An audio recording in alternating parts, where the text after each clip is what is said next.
तो सत्संग की सभा विराम की ओर है, लेकिन यह सत्संग का दीप निरंतर जलता रहे। 1 से 2, 2 से 4, 4 से 4 लाख अनंत दीप बन जाए।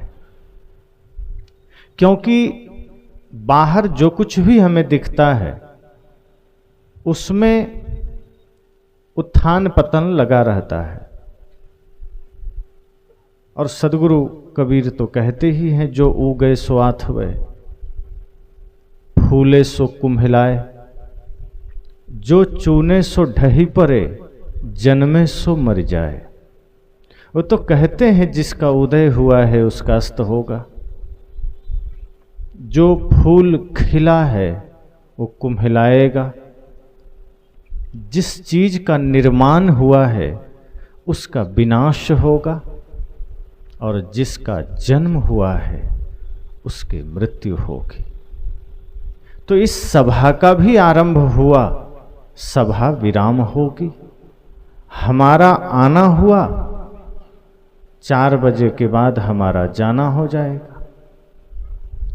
लेकिन ये यात्रा अनंत की यात्रा बन सके, यह सत्संग आपके समस्याओं का समाधान बन सके, यह सत्संग आपके जीवन के प्रश्नों का उत्तर बन सके, उस जिज्ञासा के साथ बैठिए कि आप सबके हृदय रूपी पात्र में ज्ञान का वह अमृत का छींटा पड़े, जिससे आप सबके जीवन के प्रश्नों का समाधान हो सके।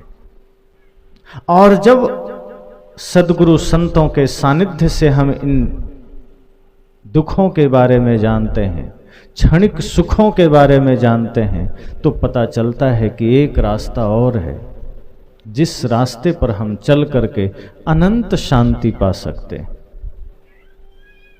इसलिए जिसका जन्म हुआ है, जिसका आना हुआ है, जाना तो होगा, आगमन हुआ है, प्रस्थान होगा, फूला है, कुम्हिलाएगा, जन्म लिया है, मरेगा। लेकिन इस जन्म और मृत्यु के बीच का जो जीवन है वो आपके हाथ में। अधिकांश मनुष्य अपने जीवन को या तो अतीत के चिंतन में गंवा देता है या भविष्य की कल्पनाओं में गंवा देता है। जो भविष्य अभी आया नहीं हम उसके बारे में सोच रहे हैं, जो अतीत बीत चुका है मैं या तो उस पर सोच रहे हैं, जो वर्तमान हाथ पर है, जिसमें हम जाग सकते हैं, जिसमें हम कुछ कर सकते हैं, वो हम भूले चले जा रहे हैं, खोए चले जा रहे हैं। तो ये सत्संग सभा विराम जरूर होगी, लेकिन इतना संकल्प लीजिए कि सत्संग विराम ना होने पाए, और ये सत्संग पंडालों तक सीमित ना रह जाए। आज सत्संग और कथा पंडालों में कैद होकर रह गया है। आप किसी भी मंच के पास जाएं, पंडालों में जाएं, सत्संग स्थल में जाएं, उसका दायरा घट चुका है। हमने उसे पंडालों में कैद कर दिया। जैसे ज्ञान को किताबों में बांध दिया, भगवान को मंदिरों में बांध दिया, ऐसे ही सत्संग को हमने पंडालों में बांध दिया। ये जीवन की सबसे बड़ी भूल हमारी है। अच्छा हो कि पंडाल से बाहर तक सत्संग जा सके, 99% झगड़ों का समाधान हो जाएगा। यदि पंडाल से सत्संग निकलकर आपके परिवार में पहुंच जाए तो सास बहू के झगड़े होना असंभव है। अगर पंडाल से सत्संग निकलकर आपके जीवन में चला जाए तो भाई भाई का विवाद सुलझ सकता है। पंडाल से सत्संग निकल करके आपके जीवन में चला जाए तो मित्र मित्र से धोखा देना छोड़ सकता है। पंडाल से सत्संग निकलकर आपके परिवार में चला जाए तो बूढ़े माँ बाप को वृद्धाश्रम का रास्ता नहीं दिखाएंगे। इसलिए आज इतनी सारी अराजकताओं से घिरा हुआ हमारा देश अगर है, इसका एक ही कारण है कि हमने सत्य को शास्त्रों में बंद कर दिया, भगवान को मंदिरों में बंद कर दिया और सत्संग को पंडालों में कैद कर दिया। पंडाल में आकर हम बैठते तो हैं, वो 2-4 घंटे हमारे जीवन में परम शांति का वातावरण तो होता है, परमानंद का वातावरण तो होता है, लेकिन जब हम यहाँ से जाते हैं तो जैसे उठते ही धूल झाड़ देते हैं, ऐसे ही उसी झाड़न के साथ साथ सत्संग भी झाड़ देते हैं। यहाँ से फिर खाली ही चले जाते हैं। जिस शोक जिस पीड़ा, जिस नफरत, जिस घृणा की चादर को ओढ़ कर आए थे, यहां से जाने के बाद भी हम उसी चादर को लपेटे चले जाते हैं। हम चेष्टा नहीं करते कि इस ज्ञान यज्ञ में हमारा आना हुआ, इस सत्संग में हमारा आना हुआ, तो जाते समय वो सारे नफरत की दीवारें, वो सारे नफरत की आग यहीं छोड़कर जाएं, वो सारे घृणा की आग यहीं छोड़कर जाएं। यहां से गुरु का वो अनमोल ज्ञान हम लेकर जाएं जो समाज में प्रेम का वातावरण पैदा कर सके। वो अनमोल विचार हम लेकर जाएं जो भाई भाई के खाई को मिटा सके। रामायण का सिर्फ पाठ ही ना हो, रामायण का चिंतन भी जीवन में हो, ताकि हम ये जान सकें कि रामायण का असली पाठ और राम का असली उपासना यह है कि भाई के साथ प्रेम किया जाए। हम पढ़ते हैं एक तरफ से रामायण को, पाठ करते हैं, हर घर में कपड़े में लपेट कर रखते। मैंने कहा ना, आज हमने शास्त्रों को सिर्फ पूजने के लिए अलग रख दिया है। जब कभी सुबह अवसर मिला रामायण पढ़ लिया, लेकिन बाकी दिन भर में हम तो वही अखबार पढ़ते हैं, मार काट की खबरें पढ़ते हैं, वही सरस सलील पढ़ते हैं, वही चित्रहार सुनते हैं, वही फिल्मी गीत सुनते हैं। अच्छा होता कि वो रामायण का 2 शब्द हम दिन भर चिंतन में ले आएं, तो शायद हमारे जीवन में एक परिवर्तन आ सके और हम समाज में किसी भी विध्वंस का कारण न बन पाए। लेकिन हम शिक्षा नहीं लेते। हमारे यहाँ शास्त्रों की कमी नहीं, महापुरुषों की कमी नहीं, सत्संग कथाओं की कमी नहीं। जहां जाइए कहीं ना कहीं सत्संग चल रहा है, लेकिन सत्संग के बाद भी कितने लोग हैं जो आपस में भाई हैं और राम और भरत की तरह जी रहे हैं, राम और लक्ष्मण की तरह जी रहे हैं। छोटा भाई भी अकड़ में आ गया कि मैं कोई कम थोड़े हूं, बड़े भाई का क्यों सुनूं, और जमीन बांट लिया, घर बांट लिया। दोनों राम के उपासक हैं, दोनों राम मंदिर के लिए लड़ रहे हैं, दोनों राम का ध्वज उठाकर खड़े हैं, लेकिन राम का जीवन से कोसों दूर हैं। जीवन तो रावण का है, यद्यपि नाम राम का है। यही हमारी नासमझी हमारे घरों को बांट रहा है, समाज को बांट रहा है। आप देखिए कि राम जी की जो प्रकृति है वो शीतल है, शांत है, किसी भी अवस्था में वो उद्वेगित नहीं होते। शिक्षा लीजिए। और लक्ष्मण जी की प्रकृति थोड़ी गर्म है, बात बात में उलझ जाते हैं, क्रोधित हो जाते हैं। आज अगर कोई ऐसा हो जो एक भाई शांत है, दूसरा गुस्सैल हो, क्रोधी हो, तो दोनों में कब का झगड़ा हो जाए, हो जाता है। घर बंट जाता है, जमीनें बंट जाती है, सब बंट जाता है, माता पिता बंट जाते हैं। और सुबह शाम पाठ रामायण का करेंगे। राम जी को पढ़ते हैं, सुनते हैं, तो राम जी के जीवन को भी पढ़िए कि भाई से कैसा प्रेम था। बड़े भाई हैं, शांत हैं, छोटा भाई थोड़ा उग्र भी है, तो राम जी गुस्सा नहीं होते कि चलो छोटे होकर हमसे कैसे कुछ कह दिया। आपको याद होगा, सीरियल में देखे होंगे या पढ़े होंगे रामायण, कि जब समुद्र से रास्ता मांग रहे थे राम जी, 3 दिन बीत गए, समुद्र ने रास्ता नहीं दिया, तो लक्ष्मण जी ने राम जी को डांट दिया। क्या कहा? कादर मन का एक अधारा, दैव दैव आलसी पुकारा। राम जी को कायर कह दिया, आलसी कह दिया। लेकिन राम जी क्रोधी नहीं हुए, क्रोध नहीं किए, उनको बल्कि चेतना जग गई कि लक्ष्मण ठीक कहता है। और तब उन्होंने कहा, विनय न माने जलधि जड़, गए 3 दिन बीत। कि ये जो जलध ही है, समुद्र है, ये विनय की भाषा नहीं समझ सकता। और उत्तर भी उसी में है कि वो विनय की भाषा क्यों नहीं समझ सकता। विनय न माने जलधि, क्यों? जड़, वो जड़ है। अब इस माइक को हम कितना भी कहें यहाँ से हट के उधर हो जाओ, हटेगा क्या? अब मैं झूठे क्रोधित हूं कि हट नहीं रहा है, तो नासमझी मेरी है। ये गलत नहीं है, ये निर्जीव है, निष्क्रिय है। इसको बांध दिया गया मेरे सामने। अब कोई कितना भी हटाना चाहे, बोल बोल के ये हट नहीं सकता है। और हटा हुआ है तो कितना भी प्रार्थना किया जाए, ये अपने से आके लग नहीं सकता है। ये निर्जीव है, इसका समर्पण निश्चिंत है। अगर इसको हमारे सामने रख दिया गया, ये समर्पित हो गया, अब ये अकड़ नहीं सकता कि नहीं आप प्रवचन कर रहे हैं तब तक तो ठीक है, हटेंगे तो मैं हट जाऊंगा। निर्जीव पदार्थों की जो बात है वो निश्चिंतता है उसमें। लेकिन राम जी ने लक्ष्मण जी के कहने पर इस बात को समझे।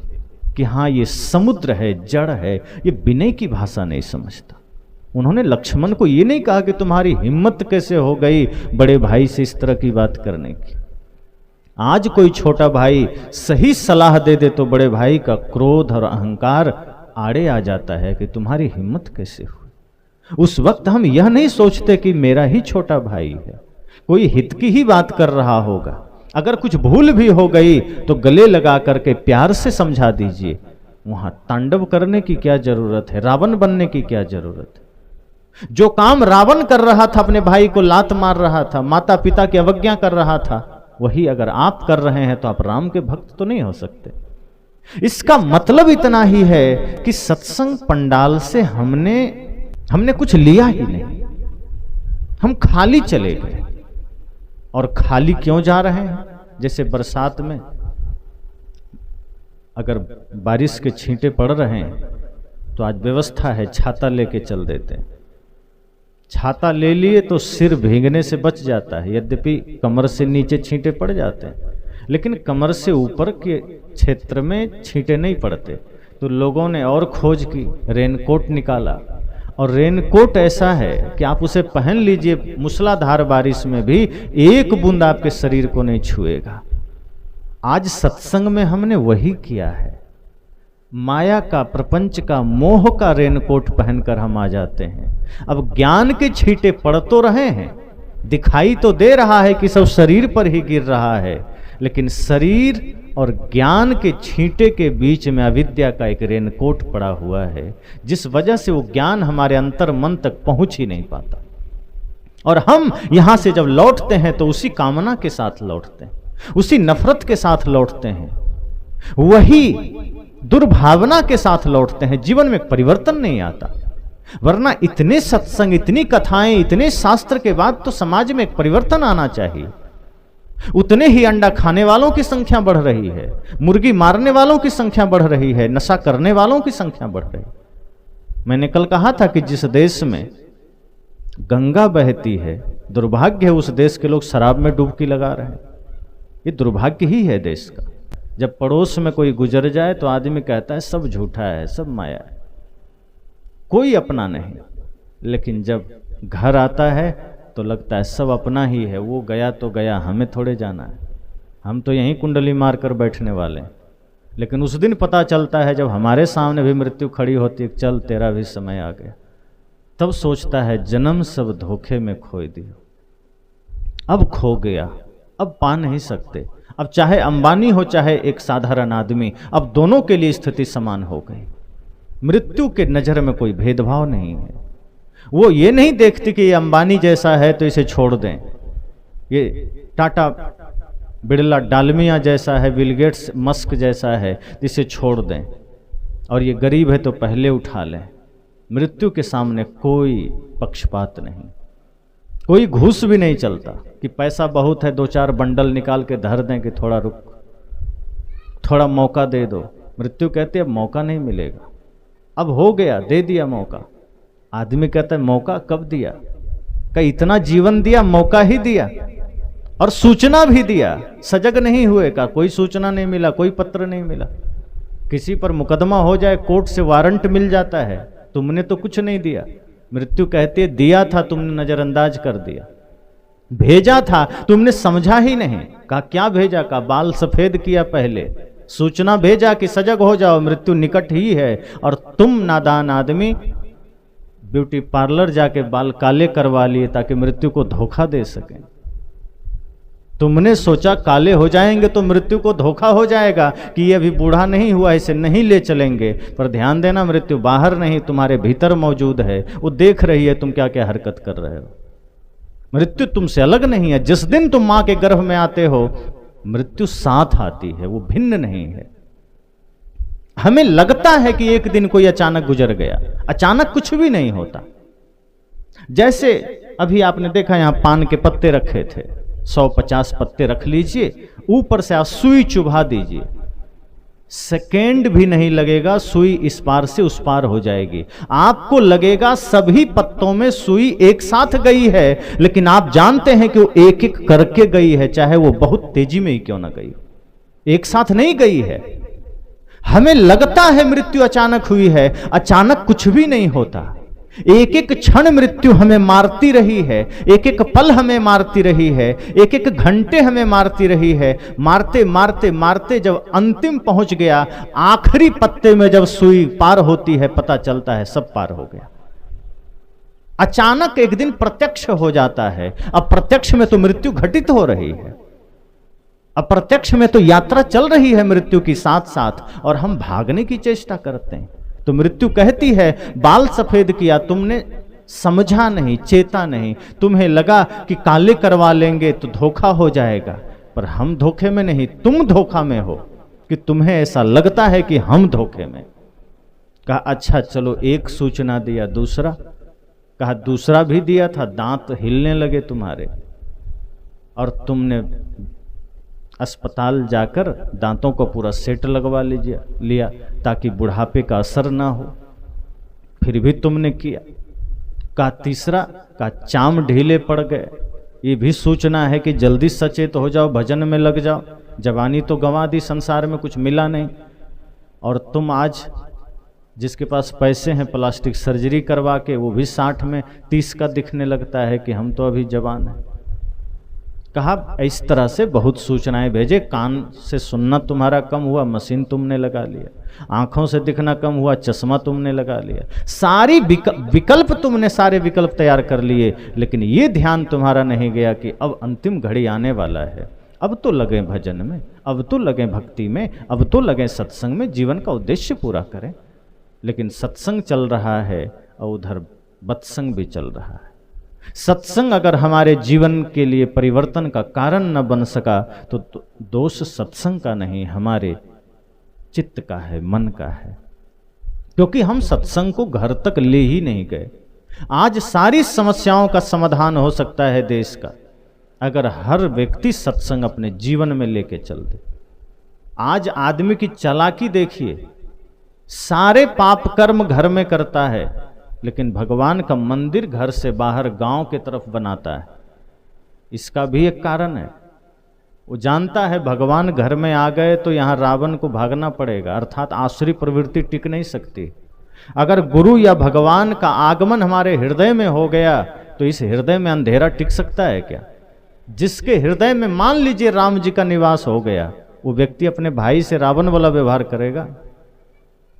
लेकिन अगर रावण का व्यवहार हम कर रहे हैं, इसका मतलब हृदय में रावण ही बैठा है, राम नहीं बैठा है। तो हमने चालाकी क्या किया, मंदिर बना दिया बाहर और राम जी को वहां बैठा के ताला मार दिया, आप यहीं ठीक है, आपकी जरूरत घर में नहीं है, आपकी जरूरत हमारे हृदय में नहीं, आप वहीं रहिए, सुबह शाम आ जाएंगे पानी उनी देने।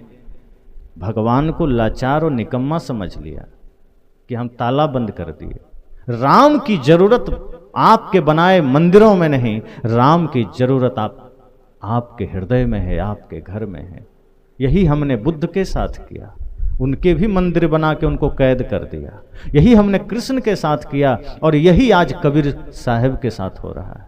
हमने मंदिर बना बना के उनको ताले मारते चले जा रहे हैं। आज उनकी आवश्यकता हमारे हृदय में है, हमारे जीवन में है, वो मंदिर का चीज नहीं है।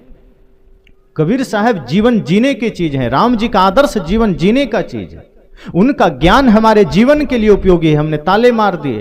और जिस रावण कौरव कंस को मंदिर बना करके जेल में डाल देना था, उसे हमने निकाल के दिल में बिठा लिया कि तुम यहीं ठीक हो, तभी तो छल कर रहे हैं।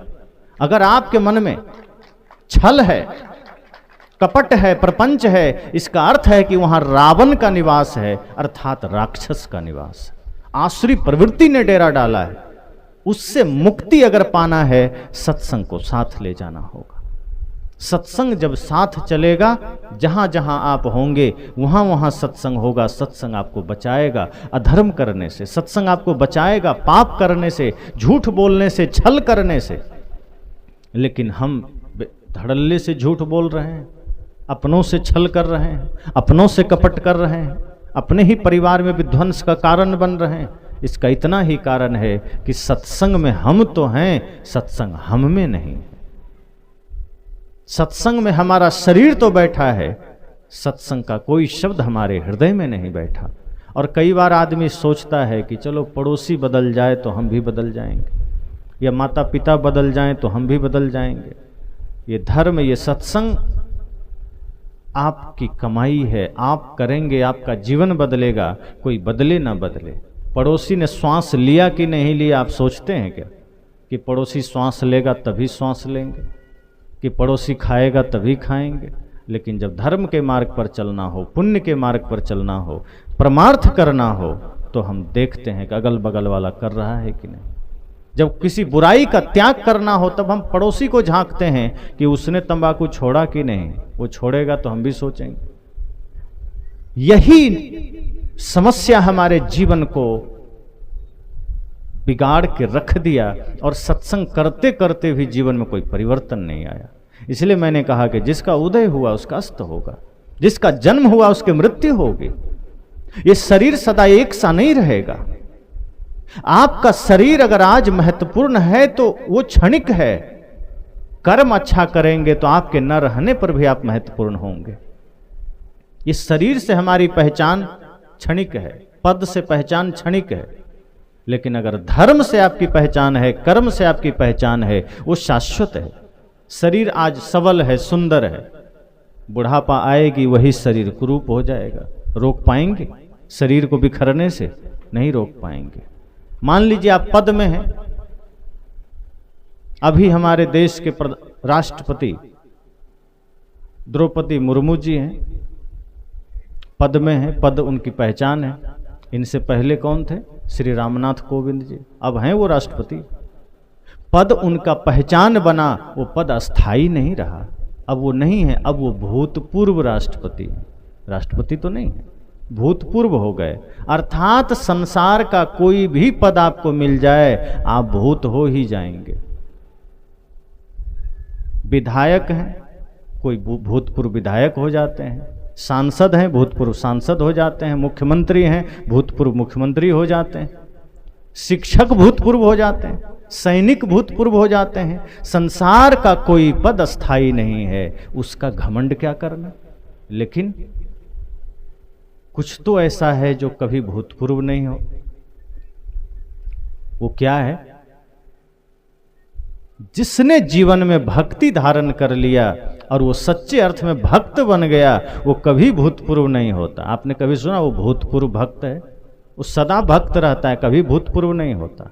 कोई भूतपूर्व संत नहीं होता, भूतपूर्व साधक नहीं होता।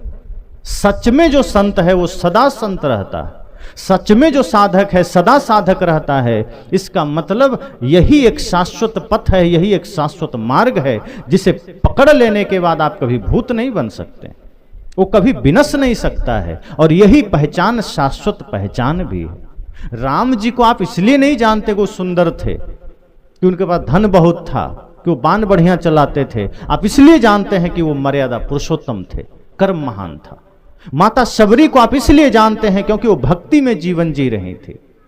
और रावण को आप इसलिए जानते हैं कि वो पाप किया था। अच्छे बुरे की पहचान ही आदमी को जिंदा रखता है। मंथरा को इसलिए जानते हैं कि वो कपट चालें चलती थी। अगर आज परिवार में कोई मंथरा का काम करे, वो भी अमर हो जाएंगे। लेकिन घर तोड़ने में, आपके जीवन में कोई भी विघटन आता है, कोई भी समस्या आती है, वो हमारी दुर्बुद्धि के कारण आती है, वो हमारे अविवेक के कारण आता है। और हमने उधर ही प्रयास किया है, हमने अविद्या के लिए ही प्रयास किया है। इसलिए हमने संसार के उन चीज़ों को अपना सहारा बनाया जो ऑलरेडी छूटने वाला है, विनशने वाला है। हमारी पहचान आज क्या है? इस देश की पहचान कभी धर्म से हुआ करता था, वीरों के वीरता से हुआ करता था, साधकों के साधना से हुआ करता था, ऋषि मुनियों के तप से हुआ करता था। आज इस देश की पहचान बदल गई। हम बहुत गीत गा लें कि हमारा देश विश्व गुरु था, आज तो नहीं है। उसे विश्व गुरु तो छोड़िए, विश्व शिष्यत्व में भी पिछड़ रहा है। और इसका कारण हम सभी तो हैं कि सत्संग सुनते हैं, कथा सुनते हैं, गुरु के पास जाते हैं, खाली लौट जाते हैं, कोरा लौट जाते हैं, कुछ संकल्प लेकर नहीं आते, कुछ परिवर्तन का भाव लेकर नहीं आते। इसलिए सजग हो जाइए। एक किनारा जन्म का है, एक मृत्यु का है। बीच में जीवन है, कुछ करके जाना है। अगर कुछ नहीं किया तो ये जीवन व्यर्थ हो जाएगा। 3 दिनों से ये सत्संग की धारा प्रवाहित हो रही, एक ही बात इसमें कॉमन है कि कुछ करके जाना है, खाली नहीं जाना। अब जाना है, मान लीजिए यात्रा तो होगी जीवन की, और कमाई क्या क्या कर रहे हैं, अपनी अपनी झोली को जरा टटोलिए, क्या क्या भर रहे हैं, तो आपको पता चलेगा कि झोली में जब झांकेंगे आंख बंद करके, ये झोली बाहर नहीं है जो खुले आंख से देख सके। आपके पास एक ऐसी झोली है कर्म की, जिसमें आंख बंद करके आप झांकेंगे तो पता चलेगा हमने इसमें नफरत कमाया है, हमने इसमें घृणा कमाया है, हमने इसमें सारे व्यभिचार कमाए हैं, सारे पाप कमाए हैं, और ये गठरिया भारी हो गई। अब जब भी यहाँ से जाना होगा, यही कमाई के साथ जाना होगा, और क्या दुर्गति होगी पता नहीं। इसलिए समय रहते सचेत हो जाना है। जीवन में समय रहते जाग जाइए, इससे पहले कि चिता जले अपने भीतर की चेतना को जगाना है। अगर चिता जल गई तो चेतना फिर जगाने का अवसर नहीं मिलेगा। आज ही अपनी चेतना को जगाना है, आज ही अपने जीवन के अर्थ को समझना है। ये न हो कि जीवन के अर्थ समझे बिना ये जीवन व्यर्थ हो जाए। इसलिए जो सत्य है उससे डरना नहीं है, मृत्यु सत्य है उससे घबराना नहीं है, बल्कि उसको स्मरण रखना है ताकि जीवन में कोई पाप ना हो सके। सभी शास्त्रों का सार यही है।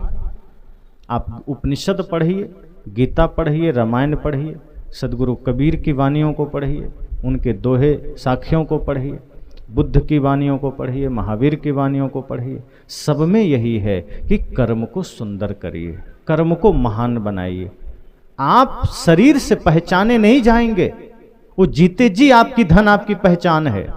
आप जिंदा हैं तो धन पहचान है, जिंदा है तो शरीर का रूप पहचान है, आपका पद पहचान है। लेकिन जिस दिन मृत्यु आएगी सारे पहचान खो जाएंगे, आपको कोई नहीं जानेगा। कुछ दिन में अपने घर के लोग भी भुला देंगे।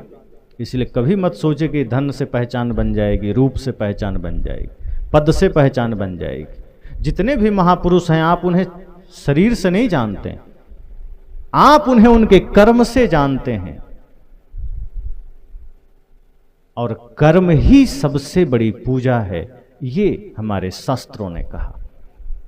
तभी तो रैदास जी ने कहा कि मन चंगा तो कठौते में गंगा, कि अगर मन निर्मल है तो ये कठौते का जल भी गंगा का जल हो सकता है, और मन गंदा है तो आप दिन रात प्रयागराज में बैठे रहें, मन गंदा ही रहेगा।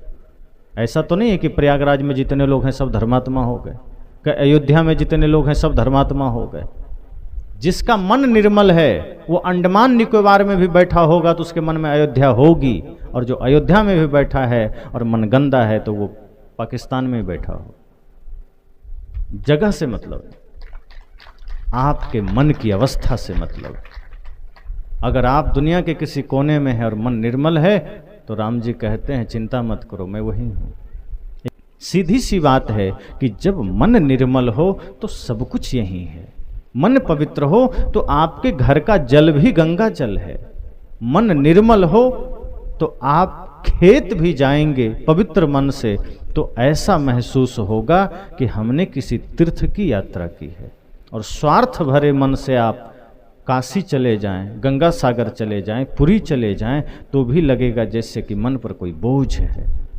सत्संग का यही काम है कि वो आपको जागृत कर देता है, आपको प्रकाशित कर देता है, सत्य असत्य को दिखा देता है। जैसे किसी कमरे में अंधेरा हो और आपको भेज दिया जाए कि जाओ कोई सामान ले आओ, आप नहीं ला पाएंगे, हो सकता है दिक्कत आएगी, उठाने का कुछ उठा लेंगे, कुछ कहीं टकरा जाएंगे, लेकिन बल्ब जला दिया जाए तो आप आराम से जो लेना है ले लेंगे। ऐसे ही सत्संग सिर्फ इतना ही काम करता है कि वो आपके भीतर ज्ञान का दिया जला देता है, आपके भीतर के विवेक की आंख खुल जाती है और आप जगत में सत्य को जानने लगते हैं, असत्य को जानने लगते हैं। फिर आप इस जगत में खाद्य को जानने लगते हैं, अखाद्य को जानने लगते हैं। क्या अच्छा है, क्या बुरा है, क्या करना है, क्या नहीं करना है, कहाँ जाना है, कहाँ नहीं जाना है, क्या बोलना है, क्या नहीं बोलना है, आप जान जाते हैं। सत्संग इतना ही करता है कि आपको होश में ले आता है। ये जो बेहोशी हमारे जीवन में है, इसी वजह से ये सारे पाप हैं। और ये बेहोशी इसलिए है कि हम मृत्यु को भुला बैठे हैं। हम यहां से जाएंगे ये ख्याल ही भूल गए। हमें लगता है जाना तो औरों को है, हमें तो यहीं रहना है। हम ऐसी ही तैयारी करते हैं। संत तो कहते हैं कि हम इतनी तैयारी में लगे हैं जो कभी लगता ही नहीं कि आदमी कभी जाएगा, ऐसा लगता है सदा यहीं रहने वाले। लेकिन सारी तैयारी धरी रह जाती है और जाना हो जाता है। और जब जाना होता है तो जिस शरीर को आज हम संभाले हुए हैं, इस शरीर का भी भान नहीं रहता। फिर इस शरीर को कोई नोचे, कोई कुछ भी करे, हमें पता नहीं चलता। जिंदा है, पास में आकर कोई एक छोटा सा मोबाइल भी छुएगा तो हम कहेंगे ए रुको मेरा है। लेकिन जब प्राण निकल जाएंगे तो कोई आके हाथ भी उखाड़ ले जाएगा तो बोलने वाला नहीं रहेगा कि ये शरीर मेरा है। ये गति होती है, यही दशा होती है। फिर बेहोशी किस बात की? बेहोशी में तो हम जन्म जन्म से जीते आए हैं। मूर्छा में तो जन्म जन्म बीत गया। अब तो इस जन्म में ऐसी साधना करिए कि मुक्ति को पा सकें। कब तक बंधन में पड़े रहेंगे? अब तो ऐसा कर्म करिए कि पुनः परमानंद को पा सकें।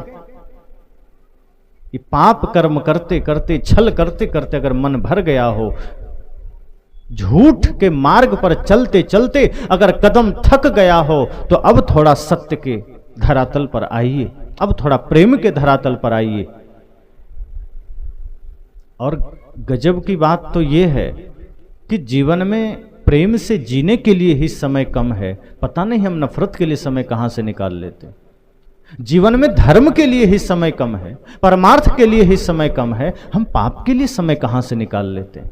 यही हमारे जीवन की सबसे बड़ी भूल है। और ये बेहोशी इसलिए आई है कि हमने भुला दिया है अपनी यात्रा को, अपनी मृत्यु को। सदैव यह स्मरण रहे कि मौत कहीं ना कहीं मेरे साथ है, वो चलेगी साथ साथ। जो निर्मित हुआ उसका विनाश होगा। सदगुरु कबीर तो कहते हैं जो जो जन्म लिए वसुधा पर, एक दिन सब ही मरे। जो भी जन्म लिया मानव शरीर को पाया, जो भी आंखों से दिखने वाला है वो सब परिवर्तनशील है, वो सब मिटने वाला है।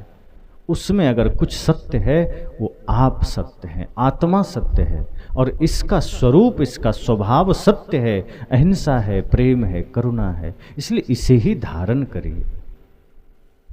अगर जीवन में आपको कभी चिंतन का मौका मिले, हालांकि रोज चिंतन करिए, आध्यात्मिक चिंतन, धर्म का चिंतन, शरीर के नश्वरता का चिंतन, मैं कौन हूं यह चिंतन, जगत क्या है यह चिंतन, जगत से हमारा संबंध क्या है यह चिंतन प्रतिदिन करिए।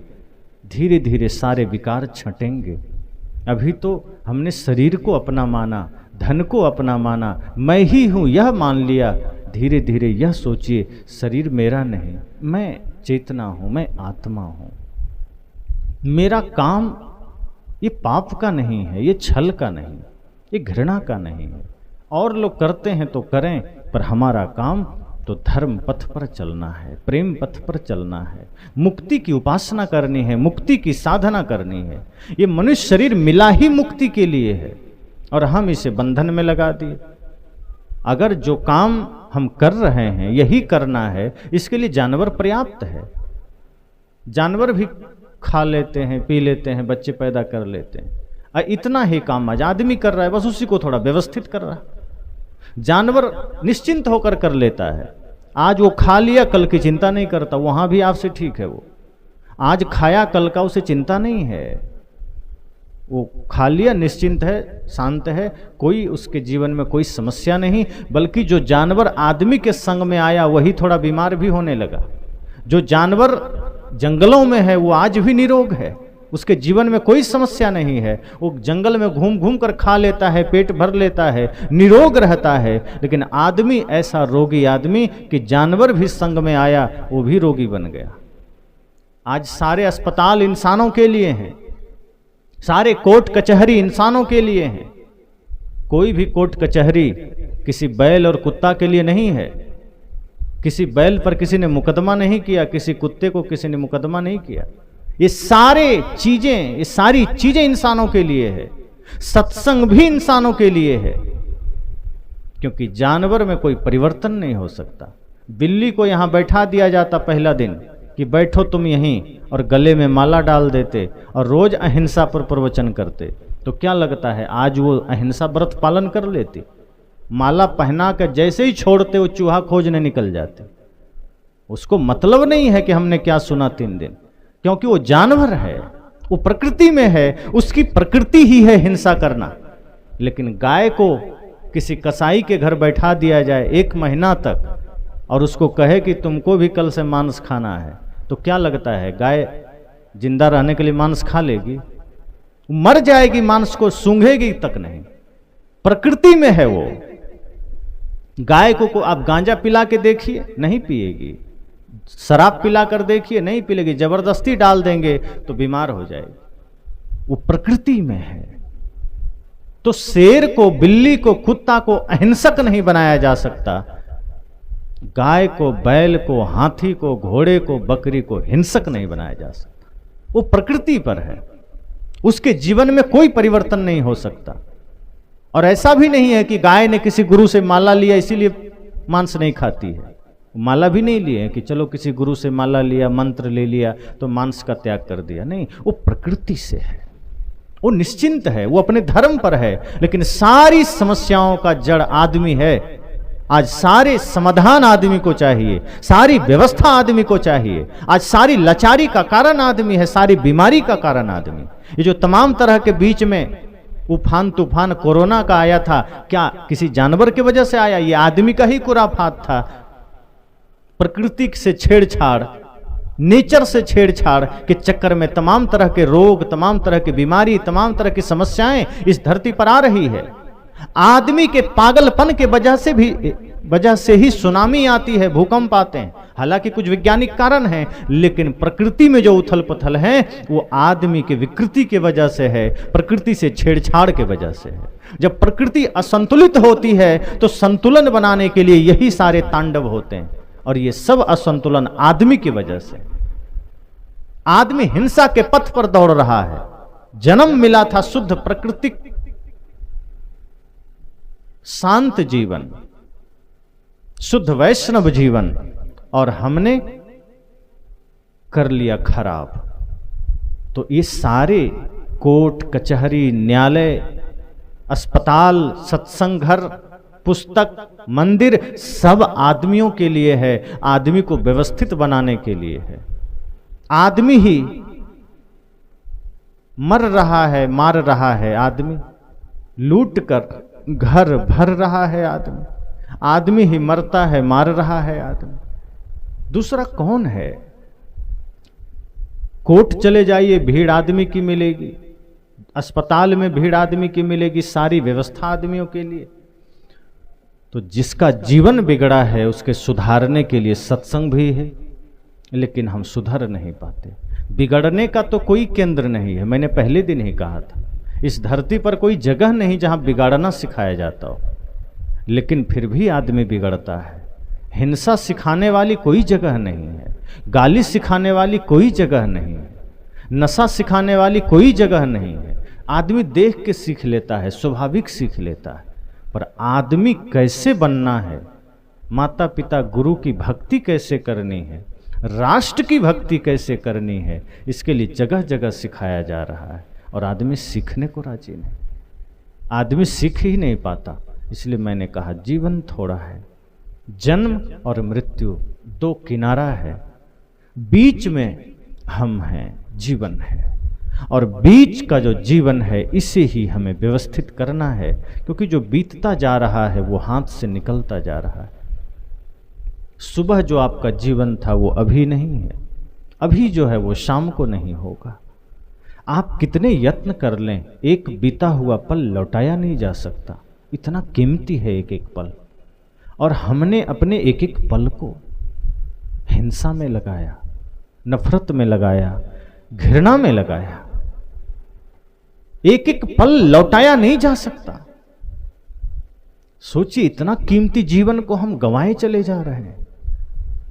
इसलिए होश में आना है। ये 3 दिन का सत्संग, ये प्रेरणा है हमारे जीवन के लिए, ये संकेत है हमारे जीवन के लिए, एक अवसर है हमारे जीवन के लिए कि हम जाग सकें, हम संकल्पित हो सकें, हम जीवन को एक व्यवस्थित दिशा दे सकें, एक रास्ता पकड़ सके परमार्थ का, एक रास्ता पकड़ सके धर्म का, मुक्ति का। अन्यथा जीवन में बंधन तो तैयार हर कदम पर हो रहे हैं। चारों तरफ बंधन का ही पसारा है, चारों तरफ माया का ही पसारा है। आप जिधर नजर दौड़ाइए इस पूरा जगत माया के अधीन है। इसलिए तो कहा गया गो गोचर लग जहमन जाई सो सब माया जाने ओ भाई। इन आंखों से आप जो भी देखते हैं, इन कानों से आप जो कुछ भी सुनते हैं, यूं कह लें कि शरीर के इंद्रियों से आप जो कुछ भी अनुभव कर सकते हैं जगत में, वो सब माया है और वो आपके साथ कभी रह नहीं सकती है, उसका छूटना तय है। खुद ये शरीर माया है, ये साथ नहीं रह सकता, छूटेगा। अब ऐसा कह के सदगुरु कबीर हम सबको डराना नहीं चाहते हैं कि छूटेगा, मृत्यु आ जाएगी तो डर के जीना है, बल्कि सदगुरु कहते हैं और मस्ती में जियो। कब छूट जाए जीवन, छूटना ही है। पहले वालों का छूटा है, हम सब भी लाइन में खड़े, तो डर के क्यों जीना, आनंद से जिए, उत्सव की भांति जिए। ये दिवाली एक दिन न मनाइए, ये होली एक दिन न मनाइए, दशहरा एक दिन मत मनाइए, ये गणेश चतुर्थी एक दिन मत बनाइए। सदगुरु कहते हैं जीवन को इतने उत्सव से भर दीजिए, इतने प्रेम करुणा से भर दीजिए कि आपका प्रतिपल दिवाली हो जाए, प्रतिपल दशहरा हो जाए, प्रतिपल आनंद के क्षण हो जाए। किसी क्षण मृत्यु आ भी जाए तो आपको अफसोस ना हो कि थोड़ा और मोहलत मिलता तो कुछ धर्म का काम कर लेते। आप इतना बढ़िया जीवन को बना लीजिए कि आपका एक एक पल उत्सव बन जाए, और जब मृत्यु आए तो मृत्यु महोत्सव बन जाए। साधारण लोगों की मृत्यु दुखद होती है, पर जो व्यक्ति अपने एक एक पल को उत्सव बनाया हो, उसकी मृत्यु कभी दुखद नहीं होती। बड़े बड़े संतों ने कहा कि जब मेरा शरीर छूट जाए तो रोना नहीं, बल्कि मुस्कुराना कि गुरु ने हजारों दिए जला दिए और शरीर की विदाई हुई है। शरीर की विदाई होनी ही है, होती ही है, इसकी विदाई में रोना क्यों, क्या मोह करना। मोह से मुक्ति ही तो मोक्ष है, और मोह में पड़ना ही तो बंधन है। जहां जहां मोह करेंगे वो बंधन ही तो तैयार होगा। चाहे गुरु के शरीर में करो, चाहे माता पिता के शरीर में करो। वास्तव में शरीर गुरु नहीं है, गुरु तो ज्ञान है, और वो किसी के भीतर से मिले वो ज्ञान हमारा गुरु है। शरीर तो माध्यम है, जैसे मंदिर और मंदिर में बैठा हुआ भगवान, तो मामला तो हमारा भगवान से जुड़ा है, मंदिर तो सिर्फ माध्यम है उस मूर्ति को स्थापित होने का।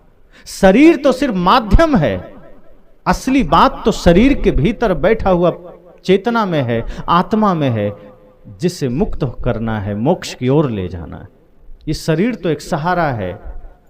हम आपको जान रहे हैं, शरीर माध्यम है, आप हमें जान रहे हैं, शरीर माध्यम है। अब आत्मा दिखाई थोड़े देगी, आत्मा को देख नहीं सकते इन आंखों से।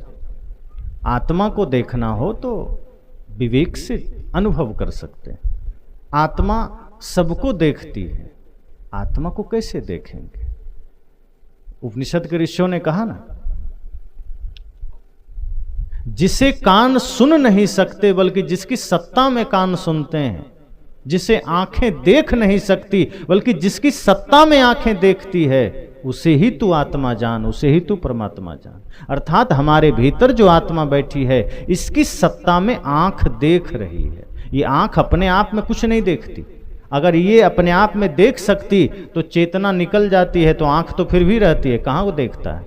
शरीर कहाँ हिलता डुलता है, नाक कहाँ सूंघता है, नहीं सूंघता। इसके भीतर जो बैठी हुई चेतना है, आत्मा है, वही मूल है, और उसी को हमने अर्थात खुद को हमने प्रपंचों में इतना धसा लिया कि चारों तरफ बंधन ही बंधन है, और अब मुक्ति का कोई मार्ग नहीं है। तो गुरु हमें मुक्ति का मार्ग बताते हैं कि इस मायावी जगत से उतना ही मतलब रखिए जितना शरीर को आवश्यकता है। बाकी समय अपना सेवा में लगाइए, लोगों के उत्थान में लगाइए, उद्धार में लगाइए, जगत कल्याण में लगाइए, और आत्म कल्याण में लगाइए। जितना मोह आप संसार से करेंगे, वस्तुओं से करेंगे, उतना मुक्ति से आप दूर होंगे, उतना मोक्ष से दूर होंगे। और ये शरीर तो मिला ही मोक्ष के लिए। मैंने कहा था, जितना काम आज आदमी कर रहा है, ये किसी न किसी रूप में जानवर भी कर रहे हैं। अगर उतना ही इस दिव्य शरीर को पाकर हम भी कर रहे हैं, तो जानवर में और हमें फर्क क्या है। फर्क इतना ही हो कि हम इस मनुष्य शरीर को पाकर मोक्ष की साधना कर सकें। हम बाहर जो कुछ भी करते हैं वो सिर्फ शरीर की व्यवस्था है और कुछ नहीं। आप चाहे जितना कुछ कर लीजिए, सारी पढ़ाई, सारी खोजें, सारी व्यवस्थाएं, धन संपदा, ये सब सिर्फ शरीर की व्यवस्था है, इससे ज्यादा कुछ नहीं। जैसे यहाँ पंडाल की व्यवस्था हो गई, बाजे की व्यवस्था हो गई, लाइट की व्यवस्था हो गई, और प्रवचन के लिए किसी को बुलाया ही ना जाता, तो आप क्या कहते हैं? व्यर्थ खर्च हो गया। ये सिर्फ बाहर की व्यवस्था है। महत्वपूर्ण है प्रवचन ज्ञान। अगर ये है तो पंडाल ना भी होता तो 5 आदमी सुन सकता था, लेकिन अगर यही नहीं है और पंडाल बड़ा लग गया तो कौन सुनाएगा, कहां से मिलेगा? शरीर सिर्फ व्यवस्था है, शरीर सिर्फ साधन है, और हमारी सारी तैयारी साधन के लिए, अपने लिए नहीं है, और समय निकलता जा रहा है। तो इससे पहले कि जीवन में मृत्यु घटित हो, अच्छा गहराई से सोचे तो मृत्यु होती ही नहीं, क्योंकि आत्मा तो अमर है। आप मरेंगे नहीं, आत्मा मरेगी नहीं, शरीर से परिवर्तित हो जाएगा। ये भी मरता थोड़े है, शरीर सिर्फ परिवर्तित हो गया। जड़ में क्रिया है, मिट्टी पानी आग हवा से बना, इलेक्ट्रॉन प्रोटॉन न्यूट्रॉन जो अंतिम तत्व है, परमाणु है, ये बिखर गए, अपने अपने तत्व में सब समा गए, फिर वो दूसरा रूप धारण कर लेंगे। ये जगत सिर्फ परिवर्तन का रूप है। आप जो कुछ भी देख रहे हैं लग रहा स्थायी है, उसमें क्रिया चल रही है। तो शरीर सिर्फ परिवर्तित हो गया, मिट्टी का अंश मिट्टी में चला गया, पानी का पानी में चला गया, वो मिटा नहीं है। हम ये नहीं कह सकते कि जड़ मिट जाता है, जड़ मिटता नहीं है, वो परिवर्तित हो जाता है। इसलिए तो कहा संसार संसृति इति संसारा, जो निरंतर सरकता रहे वही संसार है, जो निरंतर बहता रहे वही संसार है, जिसमें परिवर्तन है वही संसार है।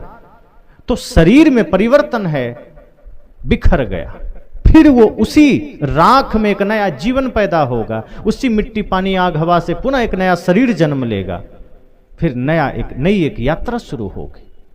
तो वस्तुतः शरीर की भी मृत्यु नहीं होती, सिर्फ विच्छेद हो जाता है, और उसे ही हम मृत्यु का नाम दे देते हैं। पर यह क्रम यहीं रुकता नहीं है, ये क्रम यहां थमता नहीं है, आगे चलता रहता है। इस 3 दिन में जो कुछ भी सुना, निश्चय ही वह जीवन के लिए एक कीमती पल होता है, जब हम अपने समय धर्म के लिए, सत्संग के लिए देते हैं। तो जो कुछ भी सुना, यह सोचिए कि यह सत्संग सिर्फ सुनने के लिए नहीं है, चिंतन और मंथन करने के लिए नहीं। और मैं ये भी नहीं कहता कि जो सुना वो सब सत्य है, वो सबको मान लीजिए। चिंतन करिए, मंथन करिए। लगता है कि ये प्रकृति के नियम के अनुकूल है, विवेक की कसौटी पर यह खरा उतरता है, लगता है कि हाँ ये मुक्ति का सही मार्ग है, लगता है कि हाँ ये जगत के प्रति हमारा दायित्वों का सही निर्देशन है, तो निश्चय ही फिर वो बात आपकी हो गई, वो मेरी न रही। जो बातें आपने हृदय में चिंतन करके धारण किया वो आपकी हो गई, और उन बातों को धीरे से अपने आचरण में उतार लीजिए, फिर वही ज्ञान आपके लिए सत्य हो गया। वरना वो ज्ञान मात्र शब्द रह जाएंगे। जैसे प्यास लगी हो और हम यहाँ कागज में लिख कर दे दें पानी, तो प्यास बुझेगी? नहीं बुझेगी। या बढ़िया मिनरल वाटर का फोटो खींचकर आपको दे दें, प्यास बुझ जाएगी? नहीं बुझेगी। वास्तव में शब्द और वो चित्र इशारा है कि पानी की तलाश करो, वो कोई वस्तु है जिसे तुम पा लोगे तो प्यास बुझ जाएगी। ये प्रवचन के शब्द, शास्त्रों के शब्द या महापुरुषों के चित्र इशारा है कि इस दिशा में बढ़ो, इस रास्ते पर चलो, शायद तुम पा जाओ। जिस प्रेम की बात हम करते हैं, अगर हमने सिर्फ उसे जिह्वा पर रटा है, वो प्रेम हमारे जीवन के लिए कुछ नहीं है, मात्र कोरा शब्द है। लेकिन जब उसी प्रेम को हम आचरण में उतार लेते हैं और हम भी प्रेमी बन जाते हैं, वही प्रेम का शब्द हमारे लिए सत्य बन जाता है। तो यह सत्संग का शब्द हमारे लिए सत्य बन सके, शास्त्रों का शब्द हमारे लिए सत्य बन सके, महापुरुषों के चित्र हमारे लिए चरित्र बन सके, ऐसा संकल्प हमें लेना है कि 3 दिन का सत्संग हम सबके जीवन के प्रश्नों का उत्तर बने, हम सबके जीवन के समस्याओं का समाधान बने, ताकि हम अपने आप में जागें और जागा हुआ व्यक्ति अपने संतान को जगाए, ताकि हमारी संतान जग करके इस देश में पुनः वो रास्ता पकड़ सके जिस रास्ते पर कभी श्रवण कुमार चला करते थे, जिस ज्ञान के पथ पर कभी राम जी का कदम चला करता था, श्री कृष्ण का कदम चला करता था, और बाद में फिर अन्य महापुरुषों का जीवन चला, हमारे वीरों का चला, हमारे देश के लिए शहादत देने वाले 7 लाख वीरों का जीवन चला।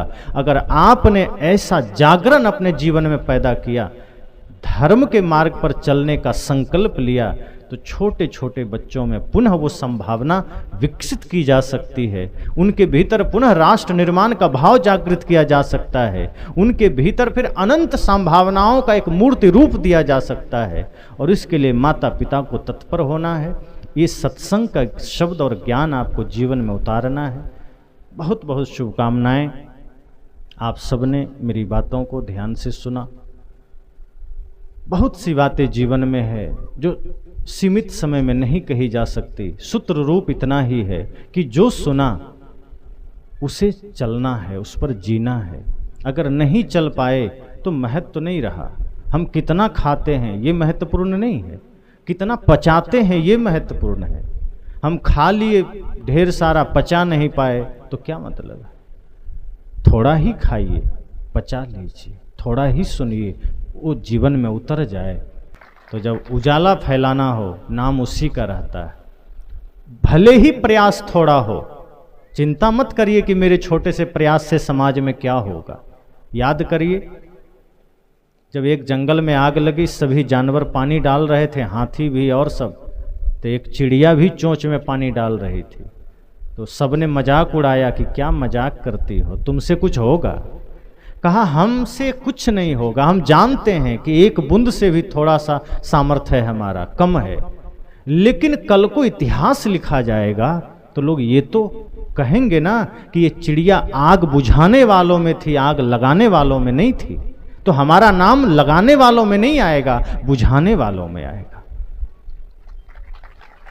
इसलिए कभी भी हताश नहीं होइए कि समस्या जीवन में बड़ा है, राष्ट्र में समस्याएं बड़ी है, हम कैसे आगे बढ़ें। आप संकल्पित हो जाइए कि कोई जागे ना जागे, हमें जागना है, हमें सत्य के मार्ग पर चलना है। और अगर जग गए तो दूसरे के जीवन के लिए दिया भी बनना है। अगर ऐसा आपने संकल्प लिया, आप जीवन में विजयी हो गए।